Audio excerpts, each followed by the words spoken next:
بسم اللہ الرحمن الرحیم۔ السلام علیکم ناظرین، تقلید کے حوالے سے میں نے ایک موضوع شروع کیا ہوا ہے۔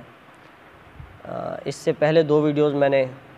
تقلید کی ڈیفینیشن اور اس کی اقسام کے حوالے سے بنائی تھی، اور آج میں آپ کو یہ بتاؤں گا کہ تقلید کون سے مسائل میں کی جاتی ہے اور کون سے مسائل میں تقلید نہیں ہوتی، یعنی تقلیدی مسائل کون سے ہیں۔ تو بعض لوگ یہ دھوکہ دینے کی کوشش کرتے ہیں کہ جو مقلد حضرات ہیں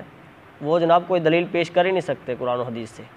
وہ بس صرف جناب امام کا قول ہی پیش کر سکتے ہیں، کیونکہ ان کا جو ہے نا تقلید کا دعویٰ ہے۔ تو غیر مقلدین حضرات جو ہیں وہ پھر ہم پر یہ الزامات لگاتے ہیں کہ یہ صرف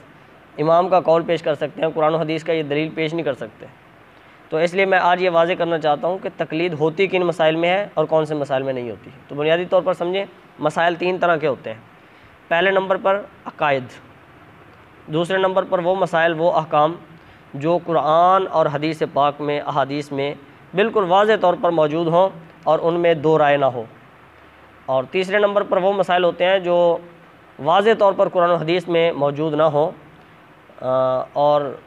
ان میں اختلاف ہو، یعنی 2 رائے ہوں، واضح طور پر موجود نہ ہوں،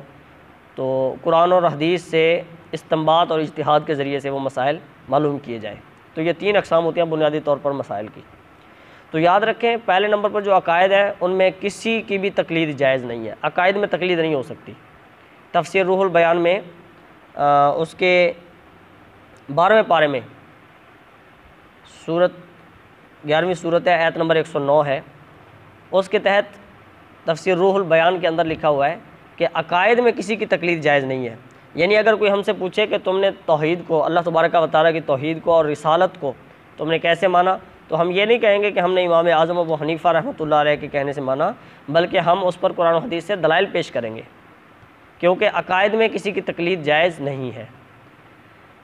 اسی طرح جو مسائل قرآن اور حدیث سے بالکل واضح ہوں، ان میں 2 رائے نہ ہو، ان میں اختلاف نہ ہو، اس میں بھی کسی کی تقلید جائز نہیں ہے۔ مثال کے طور پر نمازیں 5 ہیں، اب کسی حدیث میں بھی ایسا نہیں ہے کہ نمازیں 6 ہیں یا 7 نمازیں دن میں فرض ہیں یا 8 نمازیں فرض ہیں، کسی حدیث میں بھی ایسا نہیں ہے۔ نمازیں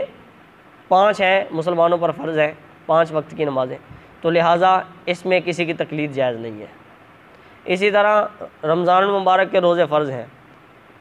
تو اس میں بھی کسی کا اختلاف نہیں ہے، نہ ہی کوئی ایسی حدیث ہے کہ جس میں کسی اور مہینے میں روزے فرض ہونے کا ذکر ہو، لہٰذا اس میں بھی کوئی اختلاف نہیں ہے۔ ٹھیک ہے، جو مسائل بالکل واضح ہوں، جن میں 2 رائے نہ ہو، جن میں اس کے مخالف کوئی صحیح حدیث نہ ہو، تو اس میں بھی کسی کی تقلید جائز نہیں ہوتی۔ تیسرے نمبر پر وہ مسائل ہوتے ہیں جو قرآن و حدیث میں واضح طور پر نہ ہو، یا اگر ان کا ذکر موجود ہو تو اس کے خلاف بھی عمل حدیث مبارکہ موجود ہو، تو اس میں پھر مجتہد کی تقلید کی جاتی ہے۔ مقلد جو ہے وہ اس میں تقلید کرتا ہے، یعنی کسی امام کا قول مانتا ہے کہ اس میں کس حدیث پر عمل کرنا درست ہے۔ تو مثال کے طور پر رفع الیدین کا مسئلہ ہے، تو رفع الیدین کرنا اس کے بارے میں بھی احادیث موجود ہیں، اور رفع الیدین نہ کرنے کے بارے میں بھی احادیث موجود ہے، یعنی رکوع میں جاتے وقت یا کھڑے ہو کر اس کی بات ہو رہی۔ تو دونوں طرف سے دلائل موجود ہیں، تو اب ہم اپنے نفس کے تحت، اپنی خواہش کے تحت نہیں چل سکتے، لہٰذا امام کا قول اس پر مان لینا، یعنی آج ہم جو فیصلہ کریں وہ اتنا قابل اور اتنا معتبر نہیں ہوگا جتنا کہ آج سے صدیوں پہلے، جن کا دور صحابہ کرام کے دور سے بھی قریب ہے، امام اعظم ابو حنیفہ رحمۃ اللہ علیہ، ان کا قول مان لینا، یعنی کہ انہوں نے بھی حدیث کے تحت ہی بتایا ہے نا کہ اس حدیث پر عمل ان کے نزدیک درست ہے، انہوں نے اجتہاد کیا ہے، وہ مجتہد کے یعنی مرتبے پر فائز ہیں، تو ان کے قول پر مان لینا یہ تقلید ہوتا ہے۔ تو آج کے اس سیشن میں، اس ویڈیو میں اس بات کو ذہن نشین رکھنا ہے آپ نے کہ بنیادی طور پر 3 مسائل ہیں۔ پہلے جو 2 مسائل ہیں یعنی عقائد اور جو قرآن و حدیث میں بالکل واضح ہیں، ان میں کسی کی تقلید نہیں ہے۔ ہاں، جو قرآن و حدیث میں واضح طور پر نہ ہو ان میں تقلید ہوتی ہے، اور بعض بلکہ اکثر غیر مقلدین حضرات جو تقلید نہیں کرتے، وہ احادیث جو مانتے ہیں وہ کہتے ہیں بس جی حدیث ہے ہی یہی، اس کے علاوہ کوئی حدیث نہیں ہے، تو یہ ان کے ہٹ دھرمی ہے، یہ حدیث کا انکار ہے، نام اہل حدیث ہے اور ہے حدیث کا انکار۔ یعنی کہ حدیث پاک جو ہے رفع الیدین کے متعلق لے لیں، یا آمین بالجہر کے حوالے سے لے لیں، یا اسی طرح اور بھی جو مسائل ہیں، اختلافی مسائل جنہوں ہیں، تو ان میں ان کے مخالف حدیث موجود ہے، خود فتاویٰ نظیریہ کے اندر بھی نذیر حسین دہلوی صاحب نے یہ لکھا ہے کہ رفع الیدین کرنا نہ کرنا دونوں ثابت ہے اور دونوں پر صحیح احادیث موجود ہیں۔